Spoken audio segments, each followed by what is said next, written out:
This Film is Lit, the podcast where we finally settle the score on one simple question. Is the book really better than the movie? I'm Brian, and I have a film degree, so I watch the movie, but don't read the book. And I'm Katie. I have an English degree, so I do things the right way and read the book before we watch the movie. So prepare to be wowed by our expertise and charm as we dissect all of your favorite film adaptations and decide if the silver screen or the written word did it better. So turn it up, settle in, and get ready for spoilers, because this film is lit.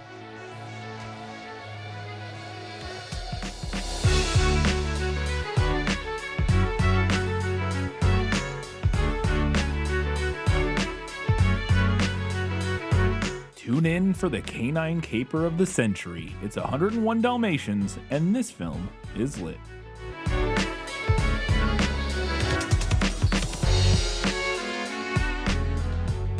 Hello, welcome back to This Film is Lit, the podcast where we talk about movies that are based on books. We have every single one of our segments, so we're going to get right into it with Let Me Sum Up. Let me explain.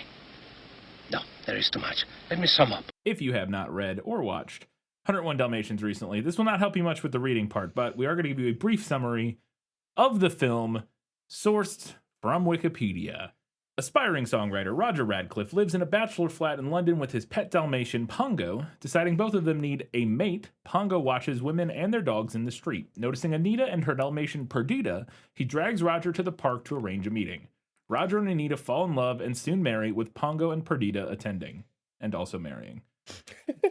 And Wikipedia, whoever. It's kind of an important detail. The Radcliffes hire a nanny and move into a small townhouse near Regent's Park. After Perdita becomes pregnant with a litter of 15 puppies, Anita's fur-obsessed former schoolmate, Cruella de Vil, arrives and demands to know when the puppies will arrive.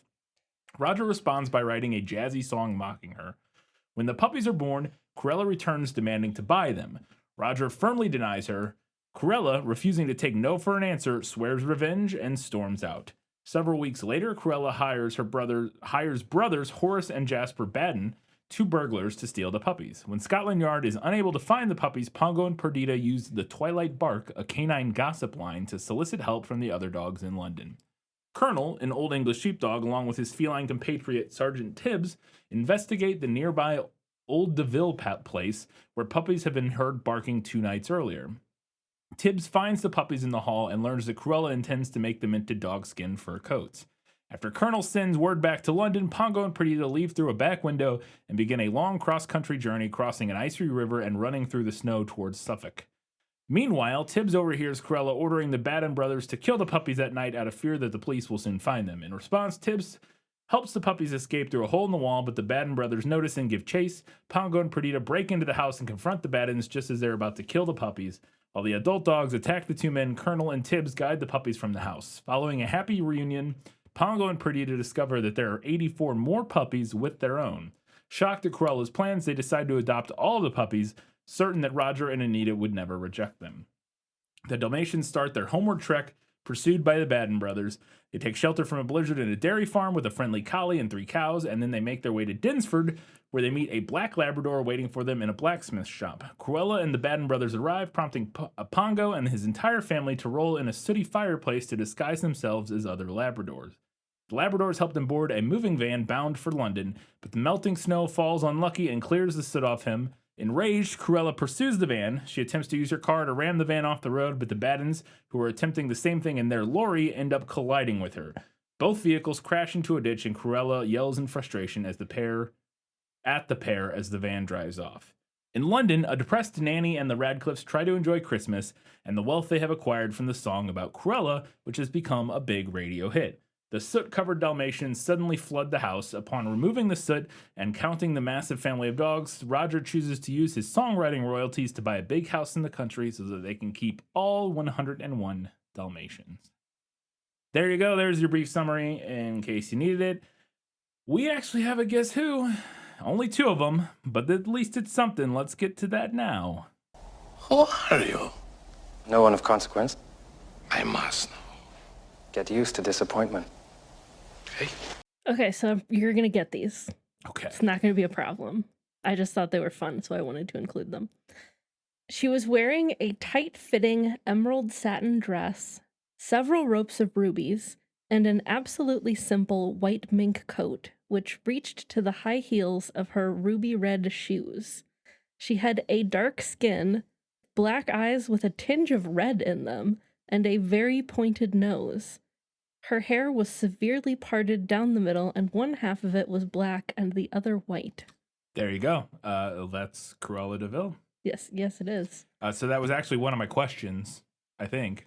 Was it not? I think you had, I don't know if it was a question on its own, but you definitely had a question that mentioned the hair. I was wondering, like, was that a design choice the movie made, or was that from the book? And yeah, it's from the book. I mean, it's pretty spot on. Fairly spot on, yeah. The dark skin, not so much, depending on what that means. Because and I quoted the book exactly there. It says she had a dark skin, so I'm not sure what exactly that's supposed to mean. I think you could write it that way. It feels a little clunky, like just describing somebody's skin color. Like you could say they had a dark skin. Yeah, like it sounds weird, and we wouldn't say it that way normally now. But I think it's not maybe not like wildly incorrect to say that. It also could be, but again, it's describing her physically, and especially like her face in that sentence, so it seems unlikely. But it also could have been referencing something she was carrying or something that was like a skin, like maybe that was like a nickname for like a purse or something. I don't, you know what I mean? I don't think it is based on where it falls in the description, because the rest of it's like her physical and her facial features specifically. But yeah, it is interesting. Okay, and our next one was heavy and dark, with a forehead so low that his bushy eyebrows often got tangled with his matted hair. The other was thin and fair, with a chin so sharp and pointed that it had worn holes in all his shirts. Both were dirty. This would be the Baden brothers. Yes. Horace and Jasper. Yeah, no, you're right. Those were very easy. Yeah. Very simple, very obvious. All right, I got quite a few questions. Let's get into them. Was that in the book? Nicholas Flamel is the only known maker of the Philosopher's Stone. The what? Honestly, don't you two read? So the film starts out, and it's told from the perspective of Pongo, who is Roger's dog and kind of our main character, the main protagonist. Well, kind of. And his name is Pongo in the film, and I wanted to know, but like we're hearing his narration in the film, and the story is being told from his perspective. And I wanted to know if the book followed that format of whether his name's Pongo or something else. Is it told from the perspective of like a dog? So his name is Pongo, so we can just clear that up. And the book is told from an omniscient third person perspective. So Pongo is not the narrator in the book. I have to say that I like this choice from the movie. It does kind of drop out once we get into the story proper. True. Well, because he's not in parts of it for stretches, but yes. Yeah. But yeah, it does kind of drop off. But I do think it helps kind of set up the world that we're in. Plus, we don't really need it once there are more dogs around and they can just talk to each other instead of having to explain things to us. That's true. In this opening, he's our entryway into the world, and then after that, the dogs just talk to each other. Yes. Like out loud. Well, not out loud, like technically, but we hear them like just talking to each other. All right. So then what is established during this opening scene is that Roger, his owner, is leading the bachelor life, and Pongo is not all about it. He's desperately bored, and he wants both himself and his owner to find partners, to find women to match up with and end their bachelor life. And I wanted to know if this is the plot, if that plot came from the book, and if specifically Pongo manufactures a meet cute for Roger and Anita, because he literally just does like a classic movie meet cute that you see in a million movies after this. So they're actually all already together when the book starts. So this is not something that's from the book. The film explores the backstory of how they got together. Yes. Okay. It is mentioned in the book that they all met at the same time, but how they met isn't specifically detailed. By all, you mean the two dogs? Yes, the two dogs and the two humans. Okay. Yeah. This opening bit is quite possibly my favorite part of the movie. I would say it's my favorite part, probably. I love the conceit that somebody's dog is trying to find like a mate for him. I love the scene with all the dogs who look weirdly similar to their humans passing by outside the window. Mhm. Like the character design is chef's kiss. Yes, it's great. In that little scene. And I love the manufactured meet cute. The dog leash around their legs, classic. Mhm. I love that. Yeah, no, it's a fun scene. Yeah. It's So for me, this is a better in the movie edition for sure. sweet. Well, we mentioned it in the summary, but there is the humans get married, and Wikipedia incorrectly says that the dogs attend.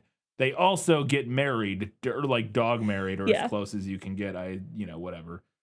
During this ceremony, they're kind of outside the church at the window, also exchanging vows, I guess, or whatever, dog vows. And I wanted to know if there was a simultaneous human dog wedding in the book. No, there's not. This is a movie edition. Dogs do appear to have the concept of marriage in the book.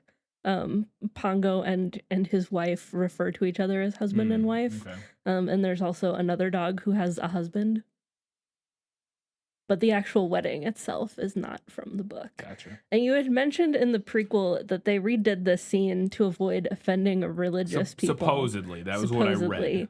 And I guess it's not super religious, aside from them, like, obviously being at a church. Yeah, but it's more, I don't know. After I watched the scene, I was like, I mean, I don't know. I guess it could have been way more, like, religious, but they were still in a church with a priest, and they were, like, dressed the part. Mhm. Well, what I read made it sound like they made it a much less official wedding ceremony, but Again, I don't know what it would have been originally, or Yeah. if this is fact I I found mean, was completely made up. it definitely It was looked sourced like to a book about this era, I think. But yeah, it definitely looked like it was a simple wedding ceremony. So maybe their original idea was to have like a big classic wedding scene. I guess And like have the dogs at the altar with them. maybe That's the only way I could think to make this more wedding-y. Yeah, I agree. I thought it was a little strange because like, what could they have changed? Yeah, it didn't. This is what I would have imagined the first scene would have been. Mhm. Was what was strange. That about was it. why I was so perplexed when you said that in the prequel, Yeah. because I was pretty sure I remembered it happening at a church. And I didn't obviously at the time, but then I was like,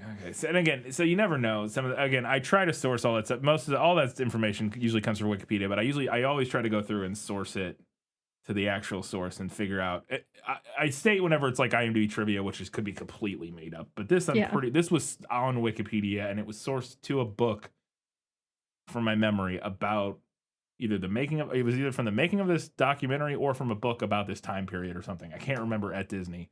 But again, even that doesn't mean that it's necessarily entirely true. Right. It could have been a story. Somebody said that, and who knows? Who knows? Yeah. So the antagonist shows up after they get married. We jump forward in time a little bit. Pongo and Perdita. Perdita is pregnant. She's going to have puppies. And Cruella de Vil shows up, who is a fur-obsessed evil lady who wants puppies to make a fur coat. And I wanted to know if that is if Cruella de Vil is in the book, and if that is her same, raison d'etre, or whatever. And also, this is where I asked if she had half white and half black hair, which we have now learned in the Guess Who that she did. Yes. But is her name? I mean, I guess we know this character exists based on that. But is her name Cruella de Vil, and does she have the same goal? Yeah, I would say that the movie pretty much nails Cruella. She has the same goal. Her name is Cruella de Vil. There's a couple different descriptions of her throughout because she changes her outfit every time we see her in the book, naturally. Yeah. I think the movie nails it here. Does she smoke an evil green long cigarette thing? I in the don't book? think it's ever mentioned that she has an evil green cigarette or any cigarette, Okay. really. That was the thing that that was one of the things I distinctly remember as a child from this movie is the cigarette Yeah. holder thing The and like not knowing and what the that was. noxious green. Well, yeah. that obviously, but like specifically, I don't think this was probably the first time I ever saw like that cigarette holder thing, which were only popular for like a very brief Yeah, for, period like, of a time, for minute. like a very brief, like small amount of people, even, you know what I Yeah. mean? And so it was very interesting because I was like, what the heck is that? And I so think when I was a kid, I thought it was a really long cigarette yeah, for some I reason. probably didn't even realize what it was like specifically, but yeah, it was interesting. So it sounds like that was maybe a movie edition, which is funny because it, often you might think that they would make the villain smoke, but Roger smokes constantly. Yeah, he smokes a pipe. He smokes a pipe. It's not noxious and green like No, Cruella's because is. only villains smoke Yes. noxious green tobacco. Yeah.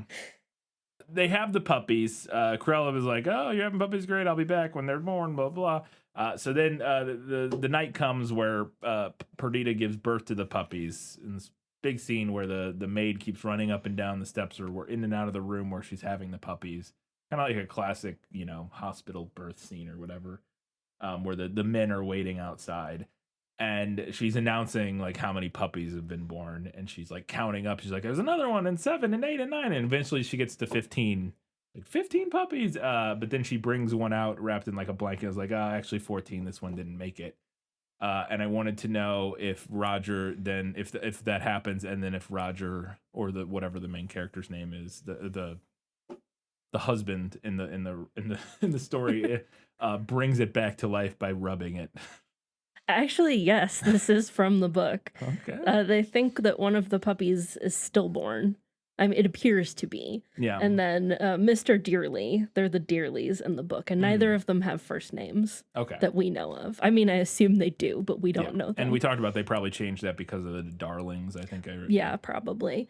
And then so Mr. Dearly like massages the puppy. I guess then this gets the blood flowing and warms it up. I assume it. Yeah, I think that is like I've seen.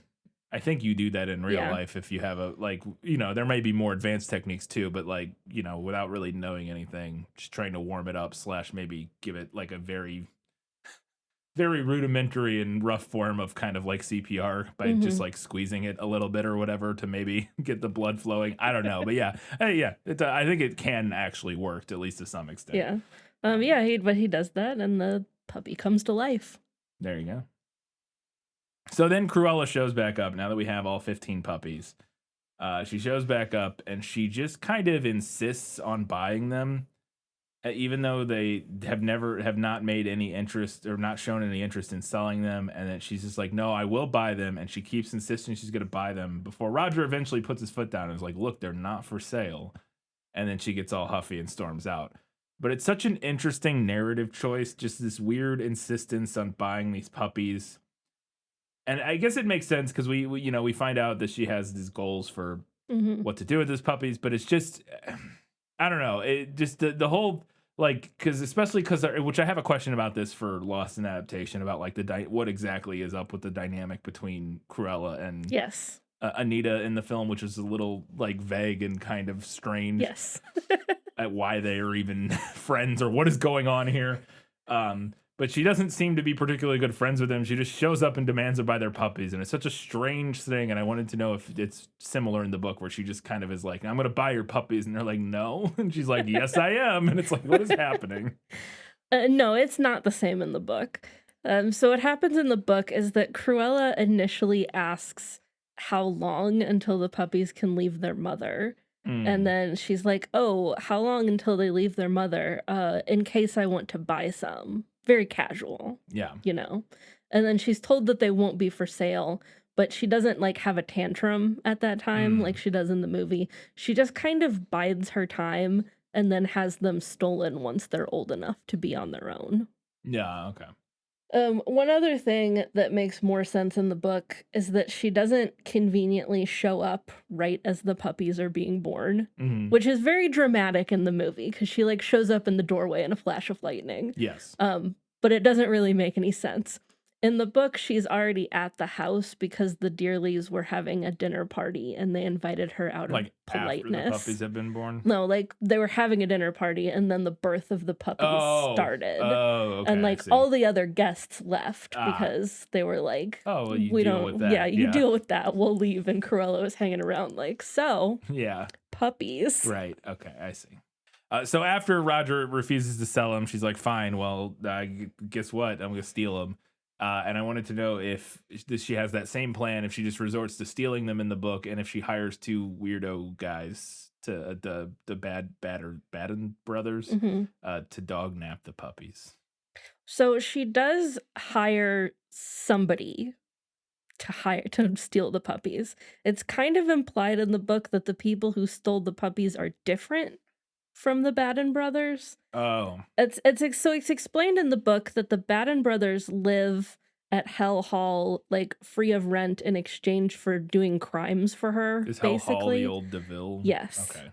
They do call it that in the movie. They call it Hell Yeah, Hall? I don't remember at least that. I just once. remember them saying the old DeVille place Yeah. or whatever. But then later on in the book, she complains that it was really expensive to hire people to dog nap the puppies. So to me, that kind of implies that she hired somebody else.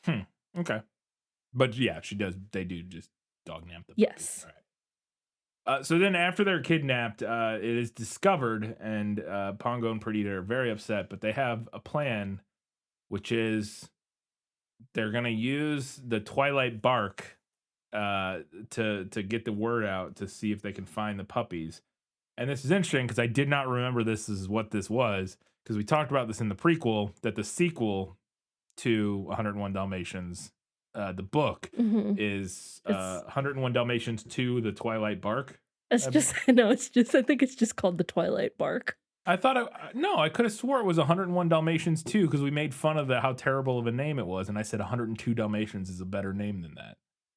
I'm pretty sure it was 101 Dalmatians 2. You were making fun of the straight to VHS animated maybe it was sequel, the VHS, which was 101 Dalmatians 2 Patch's London Adventure. Okay, that's what I'm thinking of. Sorry, yes, that's what I was thinking of. Yeah. Okay, so it's just called No, the the Twilight book Bark. sequel, it's either the Twilight Bark or the Twilight Barking. I can't remember for sure now. Interesting. Anyways, at the time I was like, that's a crazy title. What the heck? And then because I didn't remember what that was, it just sounded like a it's just a very strange term for not, like with zero context. It sounded way like darker and mysterious than what it ends up being, which is just in the evening as the sun's going down, the dogs bark. And it's basically like a giant whisper network, not even whisper network, but Yeah. they just communicate throughout the city through like a barking to other dogs, and it becomes like a big, network of dogs barking so that they can try to like share information and stuff like that. And I wanted to know if that came from the book, and if that happens in this book with the title of the second one being what it was. I thought, well, maybe that's something from the second one that they pulled into this one or something. I just wanted to know if that came from this book because of the title of the second book being that. It does come from the book. The Twilight Bark is a system that all dogs use to pass information along. Okay. Based on the Wikipedia summary for the sequel, I am not 100% sure why the sequel novel is named for it. Yeah, that's interesting. I'm not sure, but it is from the book and it is the same thing as it is in the movie. It's like a information chain. It's just particularly strange to me to name the second book after a thing that happened in the first book that isn't like. I mean, that it might come back in the second book. They probably use it. I'm sure, but in the second one. Yeah, I don't know. It's and again, I have not read that book. I've only read the Wikipedia summary. So Right. I don't know how important it may or may not be in the second book. Yeah. Again, maybe it features more prominently or is more important. Right. But it's pretty important in this one. It just seemed like an interesting naming choice. Yeah. To take some element of your first book and name the second book that when it was already an important part of the first book. Well, okay, know. here's a theory, possibly. Maybe Dodie Smith wanted to call 101 Dalmatians the Twilight Bark. Okay. But her publisher was like, nobody's going to know what that means. Right. So then when she wrote a sequel, she was like, well, now people know. Now people know what it means. I can use this. That could be. That's an interesting hypothesis. I could believe that. I could buy that. Yeah. Anyway, I have always really liked how the movie depicted the Twilight Bark, though, like the chain of communication, especially as it leaves London and like makes its way through the countryside. I always thought it was interesting. It's interesting. I thought this part went a little too long. That's fair. This whole bit with all of this, the Twilight Bark, and sort of it goes on for like 10 minutes, and it just keeps going, and it's just like, all right, I got it. Like, I just felt like I get what we're doing. I don't need it to keep going quite as long as it did. I found it a little annoying of it towards the end, but overall, it was fine. It's fine. But towards the end of the chain of communication, we end up out in the countryside where there's a sheepdog named Colonel and a cat named Sergeant Tibbs, and I was trying to figure out if that was just their names or if there is some sort of like hierarchy within this farm, or like if there was any explanation. This is almost lost in adaptation, but if these characters exist in the book, is there any other explanation for their names and like why they're Colonel and Sergeant, or is it literally just their names? So there is a sheepdog named Colonel and a cat that he calls Sergeant Tibbs. And they do help the puppies escape from Hell Hall, so they like fill the same role within the narrative. The military ranking is not explained in the book. I do have a couple hypotheses. One is that the sheepdog's given name is Colonel, and he just made it his whole personality. That makes the most sense to me, or that makes a lot of sense. I don't know. But also, it felt kind of natural to me in the world of this story that there would be some kind of secret dog military. Like, I could buy that. Yeah. No, I think those things aren't mutually exclusive. I think it's probably the first thing led to the second thing. Like, I think it's probably the dog. If I was gonna, muse on it, I would think that maybe the dog's name is Colonel. He kind of adopted the military aesthetic as his whole personality because of his name, and so because I assume the cat's name is probably just Tibbs or whatever, but he calls him Sergeant Tibbs, and that's so like. And he has created his own sort of like military, chain of command or whatever, and like organization, but just because he's kind of a weird old like and that's definitely also the impression that I got. And there's a whole big long conversation about like the cat's name and like what the cat's name is, because they call the cat Tibbs and they call him Sergeant Tibbs in the book, but then the cat's also like, actually my name's Pussy Willow. And there's a whole big long conversation about it that's not really important at all. But it's also mentioned too that the colonel knows another dog who's like a brigadier general or something like that. So I don't know. Yeah, it's interesting. And we're also kind of in the golden era of post-war like war media, probably at least to some extent, where kind of getting to the end of it. I would towards say, the end of it. But but I mean, we're still like, this movie's 61. Yeah, it's definitely towards the end, but it's still we're not, we haven't reached the 60s and the kind of the deconstruction of that. All that. Yeah. And so it actually, I think, because it's interesting now, I forgot completely, but as I was thinking about it, another Disney movie that came out right around this time does almost the exact same thing, which is Jungle Book.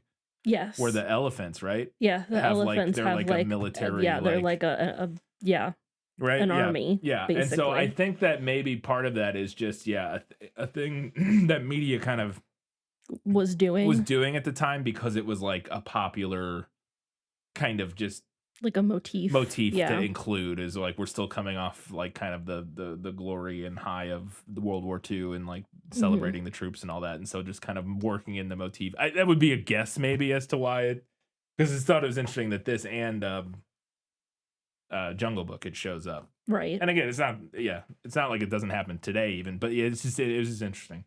Okay.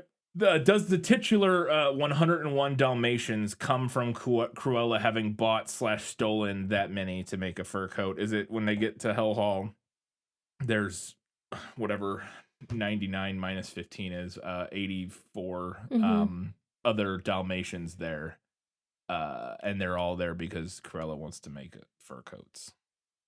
Is that where the title is? It why it's 101 Dalmatians? Is that's how many she has bought/stolen? That's how, how many we end up with. Okay. At the end is 101. So yes. Yeah. In the book, it is more explicitly stated that she wants to start a Dalmatian fur farm so that she could manufacture and sell Dalmatian fur coats. Yeah. Although it seems to me like this is a very niche audience that she would be selling to. I feel like even people who wear fur probably wouldn't be down for a dog fur coat. You would think, my other thought would be that maybe she would lie about what it is. Yeah, She would maybe. probably just lie and call it something else. Yeah. It would, you know what I mean? Like that maybe would be like what her plan was Right. potentially. Because I agree that I think Yeah. that even Because, like, people that, you know, I'm not saying it's right, right, but the way that we perceive dogs is different Versus than the way that we foxes perceive, or wild minks animals. or whatever, Yeah.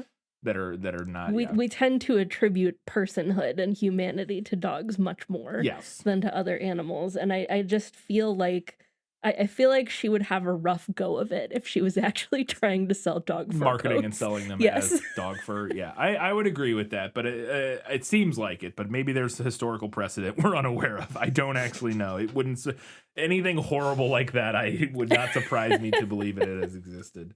So at Hell Hall, there is this very strange scene. I gotta admit, I wasn't a huge fan of this movie. Not that I disliked it. It just kind of happened, and I was like, yeah, that was fine. Like it was like Fair I just enough. didn't nothing really in it. Other like it just didn't really. And there was like quite a bit of where I'm like, what are we even doing here? And this is one of those scenes where again, it's like it's fine. It's just I don't know. There's this scene where they're all hanging out at the Hell Hall. And the two the Baden brothers are like watching TV, and there's a TV show on, which TV actually makes quite a bit shows up quite a bit in this, which I assume is because TVs were becoming more popular. Like Yes. more people were getting TVs, so they were like showing up in media more or whatever. Because the dogs watch TV a lot, but the Badens are watching TV, and they're watching a show which is I can't remember the real version of the show. There's a real version of the show where people try to guess like what a person like does or like what's interesting about them. There was a remake of it on Nickelodeon when I was a kid that starred like cast members of like SNL shows as like the panel judges like trying. It was called like can't remember the name of that one, but it had a big board with like a head that like words would roll over when they guessed. No. Do you remember that at all? No, it would have like Kenan Thompson was on cable. Oh, okay. Like Kenan Thompson and like a bunch of people from like all that and stuff were on it. I can't remember what that show was called, but that was like basically a kid's version of this show from like the 50s and 60s that was basically they would get some person out there, mysterious person, and then the panel would try to like figure out what's interesting about them. Right. Like they would have a weird job or they've done something interesting or whatever. And they basically kind of play like 20 questions to figure out what they did. And this show is basically that, except specifically for criminals. Yes. And it is like, what crime did they commit?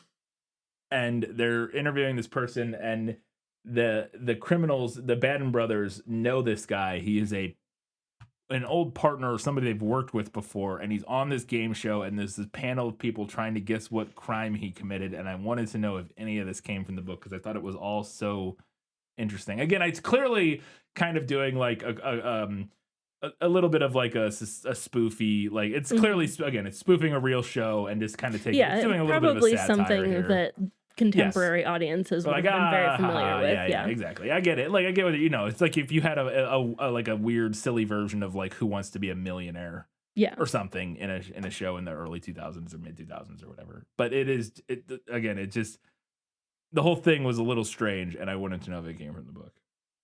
So the crime game show is from the book, which surprised me. I was not expecting it to be. Although one of their old associates is not on the show in the book. They do start discussing how killing and skinning that many puppies would probably be an interesting enough crime to get them on the show, which is dark. Yeah. And it's funny. It almost feels a little bit like it's interesting because it kind of feels like it's knowing now that the book did it, a critique of like reality TV, almost like if this was transported to a modern day, maybe Who Wants to Be a Millionaire wouldn't be the right. It almost feels like kind of a satirization of, in a modern book, they might do like a weird version of like Big Brother or something where it was like kind of like what Squid Game is, for example, where it's like a reality game show that has like these really extreme weird stakes, kind of commenting on how weird this whole like Yeah. cultural Yes. thing of like, isn't this weird? This is isn't it weird, that right, we you like guys? watch people like struggle and desperately claw for money while we all like laugh and have fun. And I think this is doing that same thing. Yeah. It feels like making it be about crime and like super beyond the pale weird. Mm-hmm. Like, is he a murderer? Is he, you know what I mean? It's clearly satire. Like, it's clearly kind of doing social commentary. And I just thought it was really interesting because the the thing it's social commentarying is like a very mundane, like, let's get a person on and figure out what's interesting about them in like a fun like game, like kind of like board game, like game show kind of way. It's not at all like, it's just interesting that people would have been to me that people would be doing satire of something like that.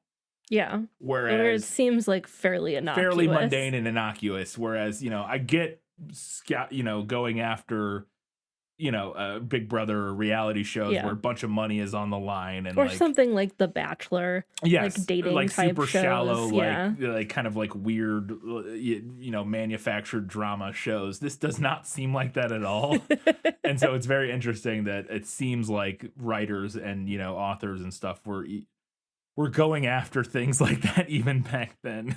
It's just very funny to me. So they are able to escape from Hell Hall after a bunch of hijinks, but they're now making their way through the countryside, and at this point, the movie kind of turns into like an Odyssey story where we go on this big cross country adventure and meet a cast of interesting characters as they make their stops and kind of get help along the way. And I wanted to know if the book that follows a similar narrative route where we end up eventually going on this big kind of cross country trek and running and getting little like scenes where we run into unique, interesting characters.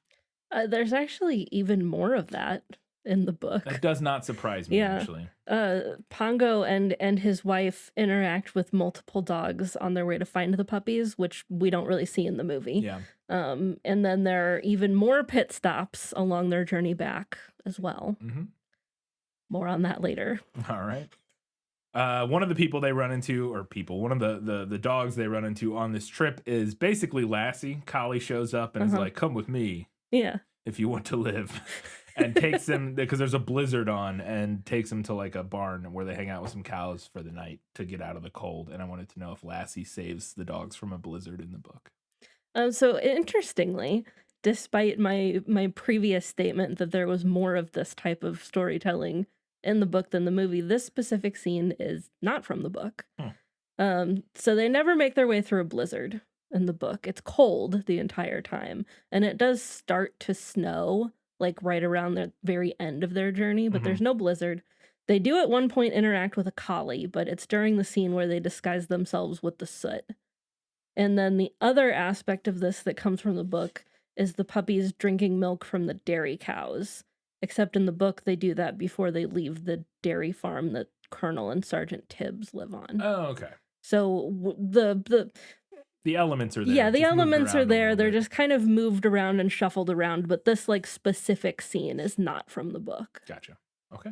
But speaking of the part with the soot, do they use soot/ash or whatever to disguise themselves as Labradors because they need to make an escape, and they're very recognizable, obviously, as Dalmatians, so they cover themselves in soot so that they all just look dark. Yes.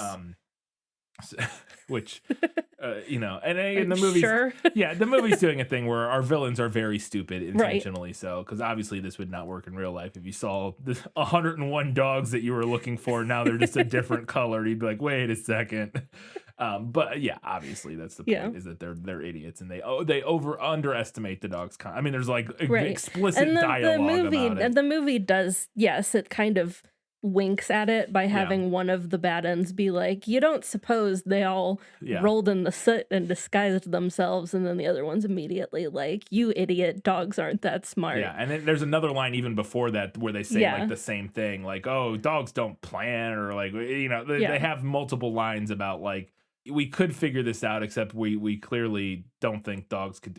They kind of have like tongue-in-cheek lines about how dogs are stupid, and obviously they wouldn't do the thing that they're clearly actively doing. So yeah. But they do use soot to disguise themselves, and the logic is the same they're so recognizable. They stick out like a sore thumb as a bunch of Dalmatians. So if we disguise ourselves, we'll be less noticeable. I'm not sure how you could make an army of 100 dogs less noticeable. Again, it's but silly, but it's fine. Yeah. It's a fun scene, and it's obviously would not work in reality. But I will say that in the book, they don't specifically say that they're disguising themselves as Labradors. They're just disguising themselves as black dogs. Okay. And then we get a big chase scene. They get into this moving van that is heading to London, but at the last second, they're revealed, and Cruella and the Baddens give chase in their separate vehicles. And it's big, long, chase scene. But Cruella is just slamming into the moving truck, like with her car. Yeah. And we cut into the cab of the guy driving this moving van. Who has no idea what's going on. No idea what's transpiring. No idea about any of He's this. oblivious to everything that is transpiring. He is about attempting to be run off the road by this crazy woman with half white and half black hair in a giant luxury like Rolls Royce or whatever. And he just cuts to him and he goes, "Crazy woman driver." And I wanted to know, and we both burst out laughing. I lost that it. Classic, just love a little bit of old timey misogyny in the form of a joke. It's great. He's not wrong. No, she is he's crazy, just accurately a describing woman what and is a driver. happening, but you can tell that the movie is Yes. definitely playing on, the classic, misogynistic trope that women cannot drive or are terrible drivers or whatever. And I wanted to know if that line came from the book.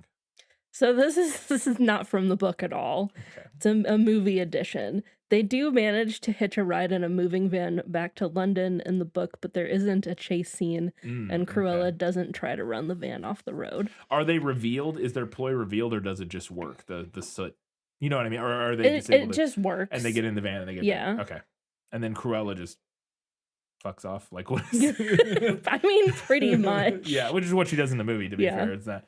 She just crashes. She could still show back up and try to get him again, but Yes. she seemingly doesn't, except for maybe in the sequels. I assume, probably. I don't know. I have not seen the sequels, so I don't know. But I love this scene in the movie though. It's so ridiculous and funny to me. Like, and imagine being that van driver. Like, what is happening? What's happening right now? no idea. He's just having the worst day all of a sudden. And I love that at the end of that scene, after the Baddens van crashes into Cruella's car, and it basically like pushes it off of Yeah, the like van. yeah. And they both roll down the hill. I love that the van just keeps going. Yeah, he's like, nah. He's like, not my problem. Not my problem at all. Something clearly was going on with that. I am not getting I involved. do not have time. Nope. That is not my business. Not my business. All right, my final question for was that in the book is we find out that at the end, we found out at the beginning, Roger is like a struggling songwriter. He was, he's working on music the whole time. But his big hit that he comes up with is the Cruella de Vil song. And I wanted to know if in the book that happens, where at the end of the film, Cruella de Vil, he's able to sell it, it blows up, it's playing on the radio, and they now have enough money and royalties to buy a big estate in the countryside so that they can keep all 101 Dalmatians. Is that how the book ends? So Roger, the husband, is not a songwriter in the book. He is an accountant, maybe? A businessman? Okay. Whatever exactly he is, they're already rich when the book starts, so not a problem. Okay. And I forgot to bring the book in here because I was going to read you a short passage from it, but I'll just describe it because it's in the bedroom with the cats. Okay. So we're told when the book opens that Mr. Dearly is a businessman and he works in the city, and he recently helped the government with a problem. And he solved the national debt. And as a reward, the government was like, you don't have to pay income tax anymore. So they're really rich. That would not make you rich. Listen, I'm not the one making this up. I read that and I was like, what? Not that it wouldn't. I mean, maybe income tax was through the roof in the in the 50s or whatever this is set. But just having like it'd be great not to pay income tax anymore, but you're not we're not rich if all of a sudden we stop paying income tax. But then We're just have a also, little more money. at the end of the book, he apparently did it again. And this time, instead of giving him like his life free from income tax, the government just gave him a bunch of money. So now they're rich and he doesn't have to work. Okay. I don't know. Interesting. But he's not a songwriter. Yeah. He just solved the national debt. He's probably just a nightmare, like fucking like economist or like it just I don't know. Yeah. I don't know. That's a weird interesting choice. But yeah, I like that the book makes or the movie makes him a struggling artist. That's more identifiable to me. All right, I had one question for Lost in Adaptation. Just show me the way to get out of here, and I'll be on my way. Where is it lost? Yes, and I want to get unlost as soon as possible. So I wanted to know, because this is, I mentioned having this question. This is maybe the most confusing thing in the movie to me, which I'm sure is explored in great detail in the Cruella movie with Emma Stone, probably. But they mentioned that Cruella and Anita are old schoolmates. I think Roger, when Cruella shows up the first time, says, "Your old classmates here," or whatever, something like that. And I couldn't quite figure out what their whole deal was. Like, they don't seem to, like, Anita doesn't seem to like Cruella that much. They don't seem to really be friends, but Cruella just kind of shows up randomly and is like, "Hello, I'm here." And it's like, what's their deal? What's going on with them? Why does Anita put up with her? Is it just because Cruella's kind of this weird, like, pushy type A nightmare person, and Anita's just kind of like lets her like just is kind of too meek to like cut her off and force her out of her life, or like what's the deal? What's their deal? So I can actually answer this. Okay. For me, the book's handling of this element is maybe the biggest advantage it has over the movie. And not that two people who seem to have nothing in common can't be friends. Yeah. But without any backstory to their relationship, just raises a lot of questions. It does. And again, I think for a kid's movie, it's fine. She's just the villain. Yes. She needs to show up and be there. Yes. Whatever. I'm not that and worried about it. I think I assumed growing up that they had been like college roommates or something. I think I probably didn't even guess what I just knew she, like, as a kid, I probably didn't even put together what they were like, that she was just the weird old evil lady who showed up to take the dogs. Like, it didn't matter who she was, you know what I mean? Like, but the movie does kind of imply that they aren't just friends, but they're like close friends, right? Because Cruella keeps comes and visits her. Like, Roger knows her. I don't know if I would say that implies they're close friends, but it definitely implies that they like see each other semi-regularly, and like talk to each other. But it's hard. Again, there's so little of what that's why I'm asking this question. The movie gives us so little that I truly don't know.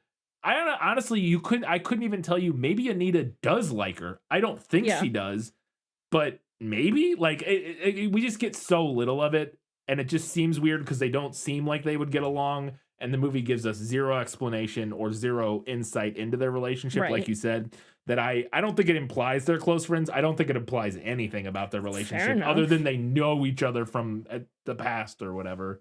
But yeah. All right. So the book handles this differently. Mrs. Dearly and Cruella did go to school together. Okay. But they weren't friends. Okay. In fact, Mrs. Dearly specifically says, "She was no friend of mine. I was scared of her." Okay.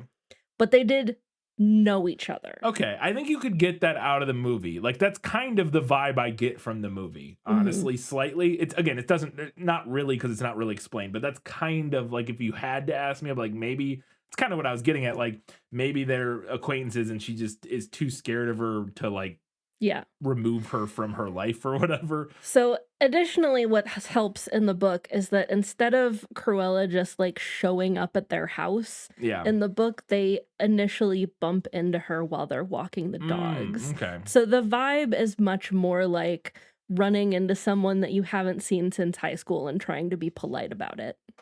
That works way Yeah. better. That would have Yes. worked way I better. think it makes way more sense than the idea that Cruella and Anita are old friends who still like Yeah. semi-regularly Yeah. interact with each other. Having them bump into her out in the city or whatever, and then her being like, "Oh, your dogs are beautiful," blah blah, like that, and it's like, yeah, exactly like you said, kind of bumping into somebody from high school that you knew. Yeah.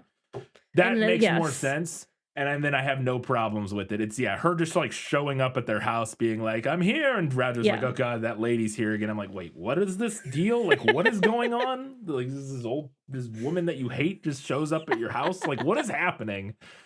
I know the book's version of that makes way more sense. And I think just that slight change would have made it. Again, you don't really have to change anything. Just have them on a walk one day, and then they bump into her, and then the rest of the movie could play out similar. Exactly pretty much the same. exactly the same. Yeah. Okay. Thank you. That does help. All right, time to find out what Katie thought was better in the book. You like to read? Oh, yes. I love to read. What do you like to read? Everything. Okay, so in the movie, we have the nanny character, right? In the book, we actually have 2 nanny characters Oh. because Mr. Dearly had a nanny and Mrs. Like Dearly had a nanny. Yes. And then what's the show? No, never mind. They didn't combine their nannies. What am I talking about? They specifically had one named Alice. What is the show? What are you talking about? The show from the 70s, the Brady Bunch. Yeah. They didn't combine nannies because they only had one. Maybe they did. Maybe she morphed into one. Alice is like a combination of 2 nannies that just like amalgamized. Well, this is kind of what the movie did, kind of. Yeah. I mean, they're not really, because that character in the movie is not really anything like the characters in the book. Right. Not that the characters in the book have a lot going on. But anyway, so there's 2 nanny characters in the book, and I totally get why the movie combined them. It makes perfect sense. But I found this so interesting in the book because there was some unexpected and probably unintentional playing with gender in the book. Really? Yes. So they have these 2 nannies, and they're like, well, what are we going to do? We don't need 2 nannies. Right. But neither of them want to let one of their nannies go because they've been with them since childhood. They're their nannies. So one nanny is like, well, I'll train to be a cook. And the other nanny is like, and I'll train to be a butler. Wait, time out. Their Hold on. I just had to pause for a second because in the movie, she's like a maid. Yes. Yes. Why they're adults and their nannies still live with them? I think this is a British thing. Okay, I'm losing my mind because I just like, it took me a second and I just now clocked that you kept saying nannies and not maids, and because in my head I think I was just automatically replacing it with maids, and I was like, wait, why are they're adults and their nannies are still working? What? And they don't even have kids, because then that was the other thing. I was like, oh, and then I'm like, wait, they don't even have kids, so it doesn't even make sense. Because that's what I was thinking, like the Brady Bunch thing, where they both have kids already, and then So I listen. I think this is a British thing, and the reason I think that is because I most often encounter this type of like nanny character in British media. Yeah. I don't know if nanny in this sense means exactly the same thing that we might think it means. Probably more like maid. Maybe, yeah. And I also am not sure, like, if you have a nanny when you're a kid and then that nanny just like stays on as you get older, I'm not sure what exactly that role would shift to, but maybe some of our British listeners can help out. I'm wondering if it is like they start as a nanny and then it shifts to like a maid role. Like as you grow up, they shift away and they become more just like a servant, and obviously they're not like, changing your clothes and like tucking you in or whatever. I mean, maybe. I don't know. Yeah. This also seems like a very wealthy person kind of a thing. Definitely does. But anyway, so in the book, there's 2 nannies. And so they decide that one of them's going to train to be a cook. The other one's going to train to be a butler. Okay. All right. And then when the one nanny becomes a butler, she starts wearing pants. And She's like, I'm gonna do my best to explain this. And then Mrs. Dearly is like, wouldn't a dress with an apron be better? And the nanny's like, no, no, you can't be a butler unless you're wearing pants. The apron is a good idea though. And then she just starts wearing like a frilly maid apron over her butler suit. And I was like, this kind of rocks. It's definitely interesting. Like, for this sure. is kind of interesting. Yeah. And then I was also a little bit mad because in the book, the two dogs get together and the two like humans get together. And I was like, oh, come on, don't be a coward. Have the nannies get together. Yeah. I think that makes perfect sense. That would be great. That's the modern retelling of this needs to do that for sure. That's really interesting. It's also very funny to me because now it makes me question even further, what the heck these nannies were doing. If one of them needed to train to be a cook, I don't know. what are you doing for these know. adults if you're not like that's like, one of the main things I would imagine, like if as You an would adult, think, if you had yes, a servant, that would be one of they their would primary be cooking. If I had a servant, that's what I would want them to do. You would assume. So it's just, I mean, again, obviously there's cleaning and there's other stuff to be Right. doing. So, but it's just very interesting to me that what a string. One of you Brit bongers who listen to our show, please explain this nonsense. I'm sure you can't because it's probably a weird, outdated thing Yeah. that doesn't really apply to 99% Yeah, of British people. and probably only applies to like a very specific tax bracket. Yeah, Not that the Dearlys are paying taxes, but it's true. That's why they're rich. Because apparently the effective tax rate in Britain at the time was like 80% or something. We get to see Cruella's weird mansion that she lives in London in the book, and she's got like the whole thing is like made out of red marble, and they say that it looks like raw meat, which I thought was really weird and interesting. Yeah, that would be gnarly. She also has a white Persian cat in the book, like a fancy cat. And she hates the cat, but she keeps it because it's valuable. It's a status symbol. And the cat also hates her because Cruella drowns her kittens every time she has them. Jesus Christ. Yeah. Really, we're going hard on this. Yeah. In the book. The cat does later get revenge by letting the puppies inside Cruella's house, and they destroy all of the fur stock. So their fur business is ruined. And then the cat goes to live with the Dearlys and their 101 dogs. That would have been fun. Yeah, I thought so. When they hitch a ride on the moving van in the book, it's slightly different than it is in the movie. Same basic idea. I assume, just real quick, I bet they probably didn't include the cat because they felt like it was too close to like some other. What's the one? Isn't there one of the Disney villains has a cat? Cinderella's stepmother has a cat. She had a Yeah, cat. Maybe they were just worried it was like yeah, and I too mean, close to they're maybe. also they got rid of some other like extra characters too. Like I get it, but I do think the cat would have been a fun addition. No, I agree. I do. Yeah. So when they hitch a ride on the moving van, there's a Staffordshire Terrier that's already aboard the van who helps them and like is riding with them. And Pongo asks his opinion on what they should do about Cruella, because even though they've escaped, Pongo is worried that she's just going to restart her Dalmatian fur farm. So he asks this terrier, like, he's like, what do you think we should do? And this dog is literally like, why not simply kill her? I'll help. All right, comrade terrier. This book got real weird at the end. Oh, that's good though. And then at the very end of the story, the big house in the country that they end up buying is actually Hell Hall, and they turn it into essentially a Dalmatian sanctuary instead of a fur farm. It was funny when we were watching the movie. I was like, oh, I bet that's what they do, and it's just never been. We don't get to that part, yes. but that would make perfect sense if they bought the old manor the old DeVille place, and then it's kind of that was my head canon. So it's interesting to know that's actually what the book does. So. All right, let's find out what Katie thought was better in the movie. My life has taught me one lesson, Hugo, and not the one I thought it would. Happy endings only happen in the movies. I like Roger and Anita better than the Dearleys.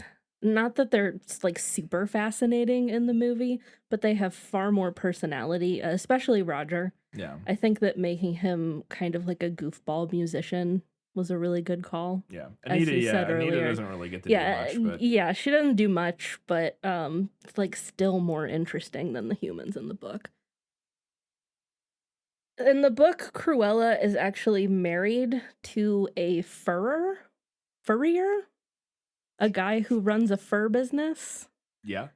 Which I think makes a lot of sense. Right. But also, she just screams unmarried rich woman. She really does. So I support the movie's decision to just go with that. Yeah. In the book, Pongo's wife is called Mrs., basically. Right. And okay, so she cannot produce enough milk to feed 15 puppies. So they have to get a dog wet nurse. Enter Perdita, who ran away from the farm she lived on because her owner sold her 8 puppies out from under her. So there are 2 female dogs in the book. Okay. There's Mrs. and there's Perdita. And I think the movie's choice to simply combine these characters was a really good one. Perdita doesn't even actually go with them to rescue the puppies in the book, so she isn't even in much of it. So, like, this makes sense. Yeah. Also, who wants to explain a dog wet nurse? Yeah, explaining a dog wet nurse would be a nightmare. Complicated. Yeah. And then there's like this whole recurring thing where Mrs. will occasionally worry that Pongo is like into Perdita. And like I don't know if we want to explore that in the movie either. I was gonna say I'm a little disappointed that Disney in 1960 didn't have the gall, the cojones to introduce a dog triad, a dog polyamorous relationship. It's not even in the book though, because No, Pongo is not into Perdita. Yes. Yeah, I know. He only loves his wife. There you go. But I just thought that the book made it a little convoluted for no real reason. Yeah, and like I said, definitely, like you said, definitely don't need to try to explain what a wet nurse Yeah. is to like in a kid's. It's just like too complicated. Yeah. Yeah. I liked that the movie does the classic anxious father trope with Pongo and Roger while the puppies are being born. I thought that was cute. Horace and Jasper are pretty much the same, except in the book their names are Horace and Saul, and I like Horace and Jasper better. Mm-hmm. I think they're better names. Also, I really like the character design of them in the movie. Yes. I think it's so good. Like, they're goofy and cartoony, but they're still very sinister looking. I love the tall one. How his legs are so Yeah. like he's all legs. Yes. In a way that is very comical. But also kind of creepy. Kind of creepy. Yeah. I like that the movie actually shows the puppies being stolen. That happens like off screen in the book. Mm-hmm. And I think it's like a much needed action/drama beat to kind of get things rolling into the main part of the story. Mm-hmm. I thought the movie made the good choice overall to truncate the Odyssey storyline, where they're like traveling and meeting everyone. Just hit a couple high points, interact with a few interesting characters, and keep the story moving.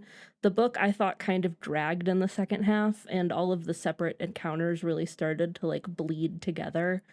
I had to really go and, like, comb back through the book to see if there was actually a collie in it when I was answering that question, because I could not remember. Yeah. I was sitting there, I was like, I think there's a collie, but I am not for sure. And then lastly, my final note here, there were also a couple of, let's say, dated moments in the book. Not surprising, it was written in the 50s. But there's a scene where Mrs. can't tell her left from her right. And then Pongo and the other male dog that they're with laugh in a very masculine way about it. Laugh in a masculine Yes, way. that is a direct quote from the book. They laugh in a very masculine way. That's wild. Very weird, yes. Yeah. There's also a brief scene where the dogs have a run-in with a group of Romani people, naturally not referred to as Romani, Right. that leaned into some stereotypes. It is a very brief scene. on the scale of like awful portrayals, it probably Probably ranks not closer to the bottom, not terrible. but not great Not either. great, yep. All right, let's go ahead and talk about a few things that the movie nailed.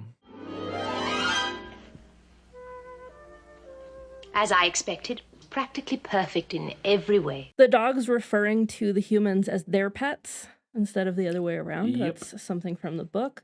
Cruella has a specific line, I live for furs. I worship furs. They do have 15 puppies.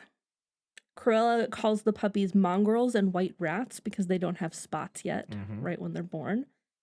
The puppies do like watching TV in the book, and I like that the show that they're watching first in the movie is like a Rin Tin Tin type of a spoof. Yeah, it's called Thunder or something like I thought that was interesting. A couple of the named puppies are directly from the book. We have Lucky with the horseshoe-shaped spots, Patch with one black ear, and Rolly, who's always hungry, the fat one. The chubby, chubby little puppy.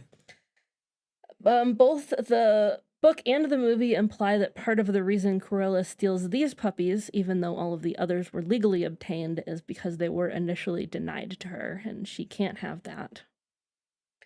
Cruella calls them up to say how sorry she was to hear about the puppies being stolen. That happens in both the book and the movie.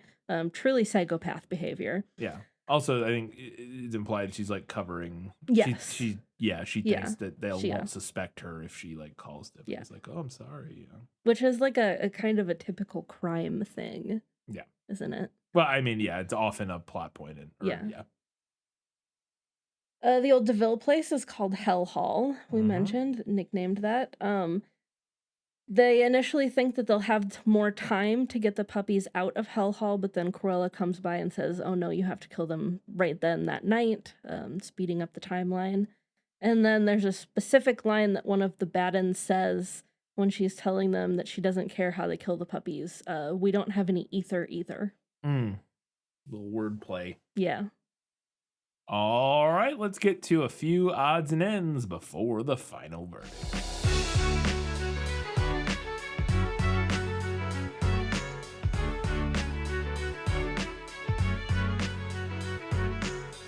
I thought the opening credits were fun. They're not. They're kind of like random, but they're like fun. Yeah, they're like Like playful. somebody and, had fun with them. Yeah, like kind of just doing weird, interesting animations and stuff. Like they're fun. I enjoyed them. And you also see it's like kind of the build, like this what you're seeing kind of relates to what the credits of the people are. Like you see like the scenes being kind of drawn or whatever, and like certain elements of what, like when it shows like I can't even remember a specific example now. But When they're showing like the people who did the music, they're like Dalmatian spots that become like notes. Music notes, and there's like one where it's like they're talking about like the scene, either the background. I don't know. There's some other. Whatever the credits of the specific people they're showing. Usually the scene kind of like reflects like what that person would have worked on in some way. That I just thought it was interesting and like well done. Yeah. Maybe my favorite part of the movie, actually. Something that's interesting to me about this movie is that it's set in or very close to when it was made, like the 50s, 60s, which is kind of unusual for a Disney animated feature. It doesn't happen a lot. It's true, yeah. Yeah, I'm trying to think of another. Yeah. The Aristocats?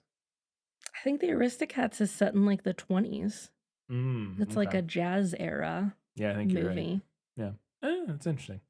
But another thing, visually, I thought the city backgrounds in this were really cool. Yes. Like, honestly, all of the movie. backgrounds in this, like, they have a lot of personality and a distinct style in a way that some of the other films from this time period, I think specifically Jungle Book I mentioned, I wasn't super, maybe, I may be mistaking that. But, I thought the backgrounds in this were really neat and just, like, they're very, like, cluttered and chaotic, but not in a way that's, they have kind of, like a scratchy look to them, but not messy in the way that some other films of this era look kind of messy. Yeah, I don't know. Yeah, I just thought they were really cool. I like the city all looks really interesting whenever they're showing the city, like the buildings and stuff, and like the very kind of It's all very specific. Again, it all has a very distinct style. It's all very clearly designed to have a look and a feel, and it isn't just like a literal representation of Yeah. like Yeah, it's a what you're very seeing. specific art direction. Yeah.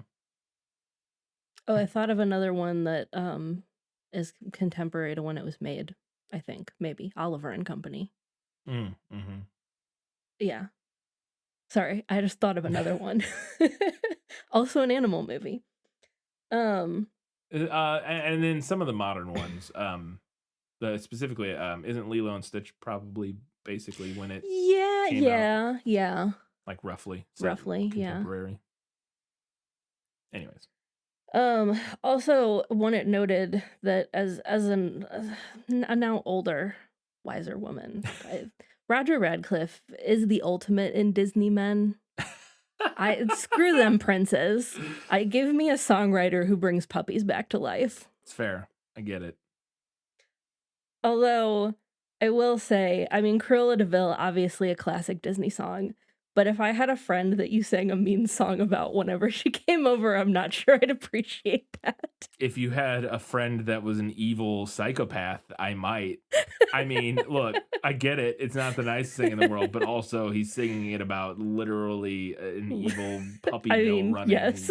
nightmare person. So, like, Yeah. maybe don't have that person as a friend. I don't know. I just think it's funny. No, I agree. She just has a friend that he sings a mean song about when she comes to visit. One other thing that I appreciate about this movie's art style is that Pongo and Perdita look largely the same. Mm-hmm. And they didn't do the, like, weirdly feminine animated female animal they thing. didn't. Yeah. Which I don't think really became that much of a thing until later. That we started, like, seeing that crop up as much. But I appreciated it. Yeah.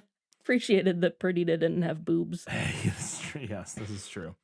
I'm not gonna lie. I cannot lie here. This is gonna crack some people up, I'm sure. But I legitimately forgot why the movie was called 101 Dalmatians. In my head, before we watched this movie, on my life, if you would have asked me, I would have told you it's called 101 Dalmatians because that's how many Dalmatians that Perdita has.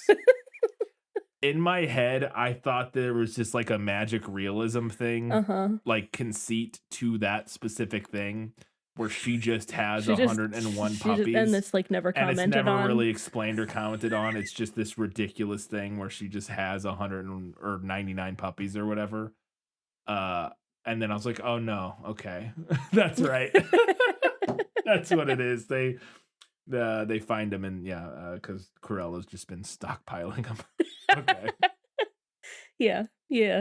So when Cruella is demanding to buy the puppies and they tell her no, that they're not for sale, and she's like, don't be silly, you can't possibly afford to feed them. And I was like, that's actually a good point. Like, I'm not saying they should be made into coats, but these people clearly cannot afford to keep 17 high-maintenance, high-energy dogs. Well, and more, even if they could afford it, you cannot. That your life would be a nightmare. Yes, 17 Dalmatians. Unbelievably nightmarish. Like, unless you live on a farm and you just let them like run for like. I mean, even still. Yeah, it's a lot. But I'm saying that would at least be doable. Like, feasible. Like, they live in a townhouse in London. Like, yes. Not like, what are you talking about? You're gonna have 17 dogs in your townhouse. You're gonna get arrested, and the dogs are gonna get seized. Is what's gonna happen. Yeah. There's a line where they mention that Cruella has been investigated by Scotland Yard, so that like, because Roger is insistent that Cruella is involved in the puppy stealing, and somebody says, well, she's been investigated by Scotland Yard.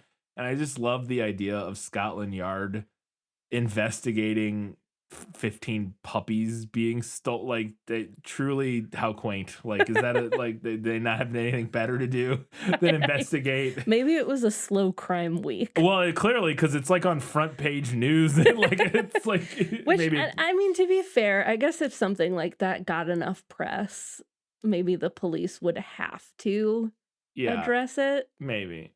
Yeah, at least to some extent. yeah. It's just very, very funny because specifically you think of Scotland Yard as like I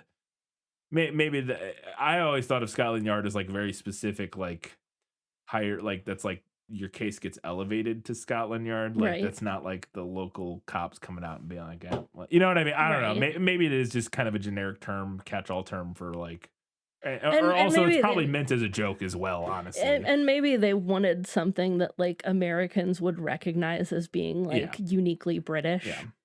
Yeah, it's also, like I said, actually thinking on it, it's probably also kind of a joke, like Yeah. the inherent silliness of Scotland Yard and investigating some puppies going missing. But We mentioned in the prequel episode that one of the directors of this liked to reuse animation Wolfgang during his Reitherman. tenure. Yes, Wolfgang Reitherman. And I did spot at least 2 dogs from Lady and the Tramp during the Twilight Bark scene, as well as some animation that gets reused in Oliver and Company. So there you go. I thought the winter river scene when Pongo and Perdita are on the way to find the puppies. yeah, I thought the river looked really cool. Like I was Yeah, it like, looked wow, really it's like good. really intense and kind of feels like legitimately dangerous and like, yeah, it was just very Yeah. cool. Although I will say that they just kind of swim and then it like just cuts. yeah, into, it just kind of cuts and there's ends. not like much going on. I was like, this felt like a really good place for like a set piece kind of moment or like some drama, and it doesn't really happen, but it like looked so cool. I wanted something else to happen there, and they're like, Yeah. And maybe it's because it was complicated to animate or something, and they were like, let's get out of here. Like I don't know, but Yeah, maybe. No, I thought it was interesting because it moves right. yeah, It that's what I moves mean, like a yeah. river. Yeah, it feels like I said, it feels very real and felt like I said, it was very striking to me. And then we just kind of like quickly get out of there. I'm like, all right. I did have the thought while we were watching this that it's a good thing that Dalmatians are very athletic dogs. Yes. Because if this was the 101 French bulldogs, they'd all just be dead. Yeah. Hate to say. Absolutely. Yeah. There's this great moment where Cruella's car, while she's chasing the truck with the dogs on it, goes off like a ravine, like there's like a bridge, like and down she, an like, embankment. down an embankment, and she gets stuck in like wedged in the snow at the bottom. There's like feet of like over a foot of snow, and she just is able to drive up the embankment of like foot deep snow in this Rolls Royce or whatever. It's like, that is a hell of a car. Like that has got some horsepower. It's got some traction. They don't make luxury cars like they used I'll to. say that thing is wow, it's impressive. And then my last note, which I already said, is like, yeah, we got to the end. I was like, it's a perfectly fine movie. It's kind of cute. It just didn't do a lot for me beyond that. It's not really saying a lot that I found interesting. I didn't think it was particularly funny. Had its moments, but it just kind of washed over me and left. Didn't leave much of an impact, I guess, compared to some of the other Disney stuff we've done, which I thought was surprising because I thought, I don't know, not that surprising. That's kind of what I expected, honestly. I say that, yeah, pretty much. This was not an era of Disney where they had a lot to say. Yeah, typically, yeah. They were just kind of making fun little movies. Yeah, and again, there's nothing wrong with that. It's just, I don't know. Just didn't do a lot for me. Before we get to the final verdict, we want to remind you, you can do us a giant favor by heading over to Facebook, Twitter, Instagram, or Goodreads. Give us a little like, follow, whatever you need to do so that you see our posts and you can comment on them, because we would love to hear what you have to say about 101 Dalmatians on our next prequel episode. Also, you can do us a giant favor by heading over to Apple Podcasts or Spotify or wherever you listen to this show. Drop us a little 5-star rating, write us a review. All of that is really helpful in getting this show out to more people. And then finally, if you would love to support us even more than that, you can head over to patreon.com/thisfilmislit. Give us a little bit of money a month. Get access to stuff at different levels. There's a $2, a $5, and a $15 level. At $2, you get early access, ad-free. At $5, you get all that plus bonus content, and which we just watched. We'll be recording it soon, but we just watched our December episode, which is going to be on the Happiest Season, or just called Happiest Season, which is a Hulu original holiday movie from 2020, I believe. That is just delightful. So if you want to hear us talk about Happiest Season, that should be out within the next week or so. It'll definitely be out before Christmas. We just watched it last night. And then at the $15 and up level, you get access to priority recommendations. If you have something that you would really love for us to talk about, you can shoot us that recommendation if you're giving us that $15 a month, and we will move it up into the queue as high as we can reasonably get it. so that we can talk about what you would like to hear. Katie, now, though, it's time for the final verdict. Now, are you ready for your sentence? Sentence? But there must be a verdict first. Sentence first, verdict afterward. 101 Dalmatians is considered a Disney animated classic, although it isn't often put up on the same pedestal as some of its siblings, particularly the classic fairy tales and the Renaissance films. I'm not saying that it should be, but personally, I find this film incredibly charming. The art style, while not breathtaking, is delightful and unique. Storytelling is simple, but it's fun. And while it doesn't have the typical Disney musical soundtrack, the one song that it does have is catchy and memorable. That was interesting. I was going to mention that. All the stuff I read in the prequel mentioned 3 songs. Cruella de Vil is like the only song that I don't know what the other... There's the Canine Crunchies song. Yes, okay, that was one of them. Yeah, and then I don't know about the third one. I don't know. Anyways, maybe it's at the end or something. I just missed it. Oh, there is a song at the end. Roger starts singing the Dalmatian Plantation song. That's it. Yes, yep, that's it. That's it. Okay. There you go. Glad we solved that. Yep. The movie is also surprisingly faithful to Dodie Smith's book in many ways, while also making changes that, in my opinion, strengthen the overall story. The movie chose to cut out superfluous characters, to truncate the storyline, and to add additional scenes that happen off-screen in the book, such as the 2 main couples meeting and the puppies getting dog-napped. But perhaps one of the most notable elements that gives the movie an edge for me is its portrayal of the story's villain. Cruella de Vil was already an iconic villain in the book, and the movie doesn't just nail her character. It really goes above and beyond with an iconic character design and an incredible performance from Betty Lou Gerson. While I find the book interesting and even charming in some ways, for me it didn't delight me in the same way that the movie does.